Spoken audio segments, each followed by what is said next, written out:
ഞാൻ ഒരു കോൺഗ്രസ് പ്രവർത്തകനായി വർക്ക് ചെയ്തിട്ടുണ്ട്. അത് ഇന്നും ഞാൻ തുടരും, നാളെയും അതായിരിക്കും എന്നുള്ള കാര്യത്തിൽ എനിക്ക് സംശയമില്ല, ഞങ്ങളുടെ കുടുംബത്തിൽ ആർക്കും സംശയം. എൻ്റെ മാതാവും അത് വ്യക്തമായിട്ട് പറഞ്ഞു കഴിഞ്ഞു.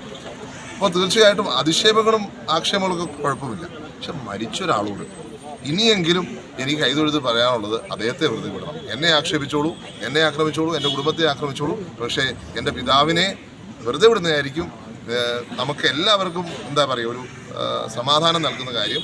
അതേ ദീപ്തമായ ഓർമ്മയായി നിൽക്കുന്നു. ഞങ്ങളെ പുതിയ പുതിയ കാര്യങ്ങൾ, മറ്റുള്ളവരെ സഹായിക്കാനുള്ള കാര്യങ്ങൾ ചെയ്യുവാൻ പ്രേരിപ്പിക്കുന്നു.